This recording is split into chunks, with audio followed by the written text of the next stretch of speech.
لیکن جو لوگ ان میں سے علم میں پکے ہیں اور جو مومن ہیں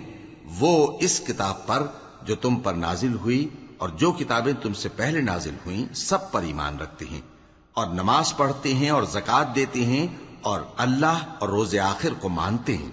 تو ان کو ہم عنقریب اجر عظیم دیں گے۔ اے محمد صلی اللہ علیہ وآلہ وسلم، ہم نے تمہاری طرف اسی طرح وحی بھیجی ہے جس طرح نوح اور ان کے بعد والے پیغمبروں کی طرف بھیجی تھی،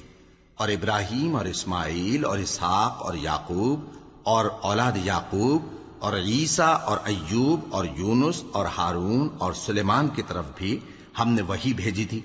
اور داؤد کو ہم نے زبور بھی عنایت کی تھی، اور بہت سے پیغمبر ہیں کہ جن کے حالات ہم تم سے پیشتر بیان کر چکے ہیں، اور بہت سے پیغمبر ہیں جن کے حالات ہم نے تم سے بیان نہیں کیے، اور موسیٰ سے تو اللہ نے خود کلام فرمایا۔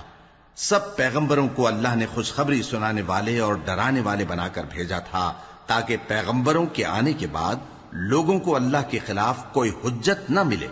اور اللہ غالب ہے، حکمت والا ہے۔ لیکن اللہ نے جو کتاب تم پر نازل کی ہے اس کی نسبت اللہ گواہی دیتا ہے کہ اس نے اپنے علم سے نازل کی ہے، اور فرشتے بھی گواہی دیتے ہیں،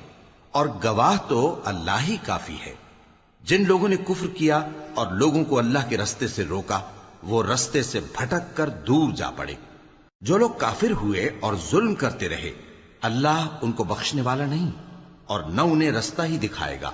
ہاں سوائے دوزخ کے رستے کے جس میں وہ ہمیشہ ہمیشہ رہیں گے، اور یہ بات اللہ کو آسان ہے۔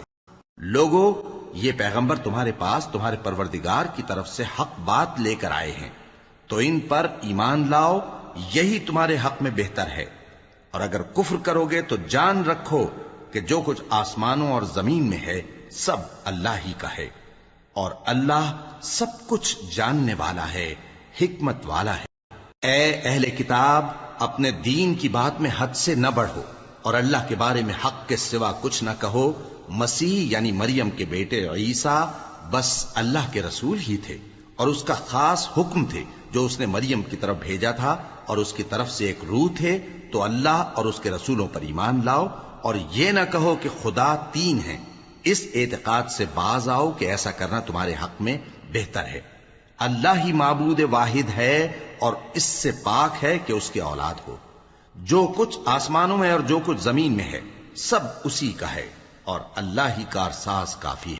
مسیح اس بات سے عار نہیں رکھتے کہ اللہ کے بندے ہوں، اور نہ مقرب فرشتے عار رکھتے ہیں، اور جو شخص اللہ کا بندہ ہونے کو موجب عار سمجھے اور سرکشی کرے تو اللہ سب لوگوں کو اپنے پاس جمع کر لے گا۔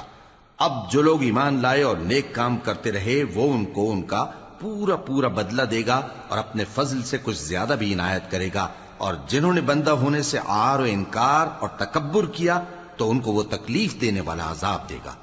اور وہ اللہ کے سوا اپنا کوئی حامی اور کوئی مددگار نہ پائیں گے۔ لوگوں، تمہارے پروردگار کی طرف سے تمہارے پاس ایک بڑی دلیل آ چکی ہے، اور ہم نے کفر اور ضلالت کا اندھیرا دور کرنے کو تمہاری طرف راہ روشن کرنے والا نور بھیج دیا ہے۔ پس جو لوگ اللہ پر ایمان لائے اور اس کے دین کی رسی کو مضبوط پکڑے رہے ان کو وہ اپنی رحمت اور فضل کی بہشتوں میں داخل کرے گا، اور اپنی طرف پہنچنے کا سیدھا رستہ دکھائے گا۔